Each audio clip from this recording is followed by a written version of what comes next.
म्हटलं तर अगदी 3 ते 4 मिनिटांची मेहनत. झटपट तयार होणारी ही कुल्फी फक्त सगळं साहित्य मिक्सरच्या भांड्यामध्ये फिरवून घ्यायचं आणि या डब्यामध्ये ओतून 7 ते 8 तासांसाठी फ्रीज करून घ्यायचं. इतकं सोपं आहे. आणि विशेष म्हणजे काय माहितीये का? सगळं साहित्य आपल्या घरामध्येच असतं. मग बाहेर जाऊन कशाला ती कुल्फी किंवा कशाला ती आईस्क्रीम विकत घ्यायची? तुम्ही जर हा व्हिडिओ शेवटपर्यंत नक्की पाहिलात ना, तर तुम्ही मनातल्या मनात एकदा तरी मला थँक यू म्हणून पुढे स्क्रोल कराल. कारण इतकी साधी सोपी मँगो कुल्फीची आईस्क्रीम तुम्हाला शोधून सुद्धा सापडणार नाही. कुल्फी बनवत असताना साहित्यांचं प्रमाण किती घ्यायचं याचं अजिबातच टेन्शन नाहीये. यामुळे तुम्ही ही कुल्फी नक्कीच बनवू शकता. ही कुल्फी बघितल्यानंतर तुमच्या लक्षात येत असेल की अजिबात याच्यामध्ये कुठेही बर्फ तुम्हाला दिसत नाहीये. अगदी स्मूथ अशी तोंडात टाकताच विरघळणारी अशी ही कुल्फी तयार होते. खाणारे खातच राहतील आणि तुम्ही बनवणारे बनवत राहाल. इतकी ही स्वादिष्ट लागते. आता बाहेरून आणून लहान मुलांना का बरं द्यायची? घरातच भरपूर आईस्क्रीम बनवा आणि मुलांना खायला घाला. सुरुवात करूयात. कुल्फी बनवण्याची प्रोसेस अतिशय साधी सोपी आहे. खूप जास्त भांड्यांचा पसारा सुद्धा होत नाही. अगदी झटपट तयार होते. तर सगळ्यात आधी आपल्याला इथे जाड तळ असणारी आणि फ्लॅट बेस असणारी कढई किंवा एखादं पॅन आपल्याला लागणार आहे. याचबरोबर इथे मी साखर घेतली. आता घेतलेली ही कढई मी गॅसवरती चढवली आहे. गॅसची फ्लेम मी चालू केली. आता यामध्ये अगदी 1 पाव वाटी आपल्याला पाणी घालायचंय. साधारण एक 4 ते 5 चमचे. आता यामध्ये आपल्याला मोठा 1 कप भरून दूध घालायचंय. तर हे कच्चं दूध आहे. आता हे दूध आपल्याला घट्ट बनवायचंय. पण जर तुमच्याकडे कंडेन्स मिल्क असेल ना, तर ही सगळी प्रोसेस इथे स्किप होते. कंडेन्स मिल्क हे बाजारात अगदी सहज अवेलेबल होतं. ते जर तुम्ही इथे वापरलं तर हे दुधाची प्रोसेस करायची अजिबातच गरज पडत नाही. पण माझ्याकडे इथे कंडेन्स मिल्क नाहीये. ते आपण घरीच कसं बनवायचं हे आपण बघणार आहोत. अर्धा कप भरून मी इथे साखर घेतलेली आहे. याचबरोबर इथे दुधापैकी एक 4 ते 5 चमचे मी इथं कच्चंच दूध काढून घेतलंय. यामध्ये आपल्याला पोह्याचे 2 चमचे भरून कॉर्नफ्लॉवर घालायचंय आणि हे कॉर्नफ्लॉवर या दुधामध्ये आपल्याला चांगलं मिक्स करून घ्यायचंय. आता ह्याची जी स्लरी आहे ती एकसंत व्हायला हवी. यातल्या सगळ्या गुठळ्या आपल्याला मोडून घ्यायच्यात. तर हे पहा मस्त अशी इथं कॉर्नफ्लॉवरची स्लरी तयार झाली. आता हे जे दूध आहे ते आपण नुकतंच सुरू केलेलं आहे. दूध कच्चंच आहे. कच्चं दूध असतानाच यामध्ये आपल्याला साखर घालायची. अंदाजे हे अर्धा लिटर दूध असेल तर अर्धा लिटर दुधासाठी आपल्याला अर्धा कप भरून साखर घालायची आणि ही कॉर्नफ्लॉवरची स्लरी सुद्धा आपल्याला लगेचच यामध्ये घालायची. आता काय करायचं? सुरुवातीपासूनच आपल्याला गॅसची फ्लेम लो ठेवायची किंवा लो टू मीडियम तुम्ही ठेवू शकता. आता सतत आपल्याला ढवळत याला एक उकळी आणायची कारण आपण यामध्ये कॉर्नफ्लॉवर घातलेला आहे. कॉर्नफ्लॉवर जे आहे ते तळाला चिकटू शकतं यासाठी आपल्याला सतत ढवळत राहायचंय. फ्लॅट बेस असणारी कढई घेतली तर पटकन उकळी येते आणि हे जे कंडेन्स मिल्क आपण बनवतोय ते अगदी पटकन तयार होतं. तर साधारण एक 4 ते 5 मिनिटांचा कालावधी लागतो. 4 ते 5 मिनिटांमध्ये अगदी व्यवस्थित थिक असं कंडेन्स मिल्क तयार होतं. कॉर्नफ्लॉवर घातल्यामुळे काय होतं, खूप वेळ आपल्याला दूध आटवत बसावं लागत नाही किंवा विनाकारण दुधाची क्वांटिटी आपल्याला खूप जास्त घ्यावी लागत नाही. रेसिपीमध्ये वापरलेल्या भांड्यांबद्दल तुम्ही मला नेहमीच विचारत असता किंवा मिक्सर कुठून घेतला, ही कढई, कुकर कुठून घेतलं हे नेहमीच तुम्ही विचारत असता. हे कंडेन्स मिल्क बनवण्यासाठी मी इथं घेतलेली आहे अगारोची एम्पेरियल ग्रेनाइट नॉनस्टिक कढई विथ ग्लास लीड. 3.8 लिटरची ही आहे. 38 सेंटीमीटरची ही कढई आहे. याचा बेस खूप छान आहे. फ्लॅट आहे. गॅस आणि इंडक्शन कम्फर्टेबल आहे आणि मस्त डार्क ग्रे रंगाचा आहे. त्यामुळे दिसायला ही कढई खूप भारी दिसते. अगारोची ही सगळीच रेंज माझ्याकडे आहे. तुम्हाला जर ही सगळी भांडी घ्यायची असतील किंवा यापैकी कुठली भांडी घ्यायची असेल तर लिंक मी डिस्क्रिप्शन बॉक्समध्ये दिलेली आहे. तर नक्की जाऊन चेक करा. आता इथे दुधाला चांगली उकळी फुटलेली आहे. आता दूध जोपर्यंत थोडंसं दाटसर होत नाही तोपर्यंत आपण दुसरी तयारी करून घेऊ. तर इथे आपल्याला एकदम रसाळ आणि मधुर छान पिकलेला आंबा घ्यायचा आहे.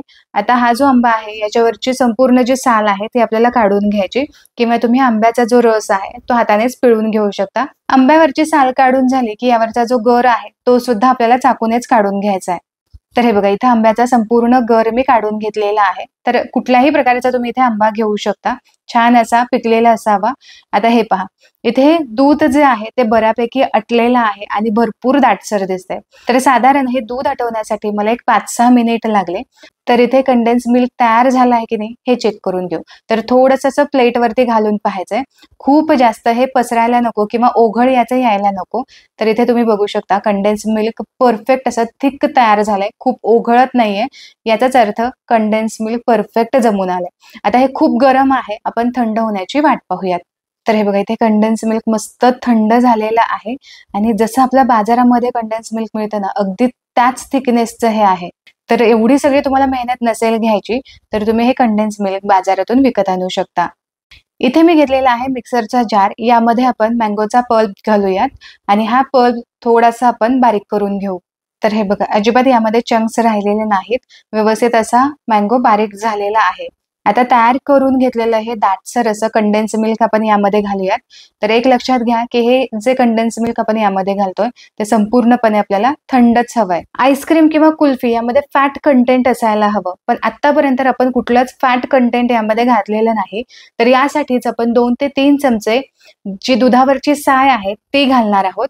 फ्लेवरसाठी इथे घालूयात इलायचीची पावडर. कुठल्याही आर्टिफिशियल इसेन्सची इथं गरज नाही, कारण मँगोचा स्वतःचा एक छान फ्लेवर आहे. सोबतच आपण इलायची सुद्धा घालतो, यामुळे खूप छान कॉम्बिनेशन बनतं आणि चवीला आणि याचा सुवास सुद्धा खूप अप्रतिम येतो. त्यामुळे वेगळे असे एसेन्स यामध्ये अजिबात घालायचे नाहीत. साखर सुद्धा आपण कंडेन्स मिल्क बनवत असताना यामध्ये घातली होती, त्यामुळे एक्स्ट्रा मी इथे साखर घातलेली नाही. आता हे सगळं साहित्य चांगलं बारीक स्मूथ होईपर्यंत बारीक करून घेऊ. असं काही वेगळं बनवायला घेतलं की मुलांची जी एक्साइटमेंट आहे ना, ती एका वेगळ्याच लेवलला जाऊन पोहोचलेली असते. बरेचसे त्यांच्या मनामध्ये प्रश्न असतात, की "तू हे मँगो बारीकच करून का घेतेय? मग फ्रीजमध्ये इतक्या वेळच का ठेवायचं? यामध्ये किती साखर घालायची? दूधच का घातलं?" असे बरेचसे प्रश्न अद्वैताला पडले होते. तर त्याच प्रश्नांची उत्तरं देता देता इथे मस्त असं आपलं कुल्फी बनवण्यासाठी हे मिक्सचर तयार झालंय. तर चला, अगदी पुढची साधी सोपी अशी प्रोसेस म्हणजे आपल्याला एखादा डबा लागणार आहे. या डब्यामध्येच आपल्याला हे सगळं मिश्रण ओतून घ्यायचंय. जर तुमच्याकडे असे उभे डबे नसतील, तर तुम्ही याऐवजी चहाचे कप किंवा ग्लास इथे वापरू शकता. डब्यामध्ये सगळं मिश्रण ओतून झालं. आता थोडंसं टॅप करून घ्यायचं. यावरती फॉइल पेपर लावून घ्यायचा किंवा चांगलं घट्ट असं झाकण यावरती लावून घ्यायचं. तर डबल मी फॉइल पेपर यावरती लावत आहे. फॉइल पेपर लावून झालं की यावरती पुन्हा झाकण लावून ठेवायचं. म्हणजे काय होतं, आतमध्ये ना अजिबात बर्फ जमा होत नाही आणि मस्त क्रीमी अशी ही कुल्फी तयार होते. चांगलं पॅक यावरती झाकण लावलं. आता ही कुल्फी सेट होण्यासाठी ठेवायची, तर तुम्ही रात्रभरही ठेवू शकता किंवा एक 7 ते 8 तासांसाठी कमीत कमी ही फ्रीज करून घ्यायची आहे. तर साधारण एक 8 ते 10 तासांसाठी हा डबा मी फ्रीजमध्ये ठेवला होता. आता आपण ओपन करून पाहूयात. आणि आता तुम्ही इथे बघू शकता, आतमध्ये अजिबात बर्फ जमा झालेला नाहीये. परफेक्ट अशी आपली कुल्फी इथे तयार झाली. यावरती आपण ज्या स्टिक आहेत त्या यामध्ये रोवून ठेवू. तर इथे मी 4 स्टिक रोवून घेतलेल्या आहेत. आता आपल्याला यामधली जी कुल्फी आहे ती डिमोल्ड करून घ्यायची आहे. यासाठी इथं रूम टेम्परेचरवरचं पाणी घेतलं. यामध्ये एक 10 ते 15 सेकंदांसाठी हे कुल्फीचं भांडं ठेवायचंय. थोडंसं आतमधलं जे मिश्रण आहे ते अशा पद्धतीने फिरवून घ्यायचं, म्हणजे कुल्फी अलगद अशी वेगळी होते. आता इथे तुम्ही बघू शकता, रंग काय सुरेख आलाय. आता ही जी कुल्फी आहे ती आपण कट करून घेऊयात. तर कुल्फीचे असे 2 भाग करून घेतले. आता पुन्हा आपण 2-2 भाग करून घेऊ. आपल्या घरातल्या नॉर्मल चाकूने अगदी सहज अशी ही कुल्फी कट सुद्धा होते. तर इथे तुम्ही बघू शकता, मस्त कुल्फी कट झालेली आहे आणि काय सुरेख ही कुल्फी तयार झाली आहे. बघताच खावीशी वाटते, इतकी ही टेम्प्टिंग झालेली आहे. अजिबात इथे बर्फाचे खडे तुम्हाला यामध्ये दिसणार नाही. एकसारखी क्रीमी अशी ही कुल्फी तयार झाली. थोडेसे ड्रायफ्रुट्स यावरती घालायचे. नाही काही घातलं, अशीच प्लेन ही कुल्फी तुम्ही खाल्लीत तरी सुद्धा मन तृप्त करून टाकणारी ही कुल्फी आहे. आशा करते की आजचा हा व्हिडिओ तुम्हाला आवडला असेल. व्हिडिओ आवडला तर व्हिडिओला लाईक जरूर करा. तुमच्या मित्र परिवारामध्ये नक्की शेअर करा. पुन्हा भेटूया अशाच एका मस्त रेसिपी सोबत. तोपर्यंत स्वस्थ राहा आणि मस्त मस्त खात राहा.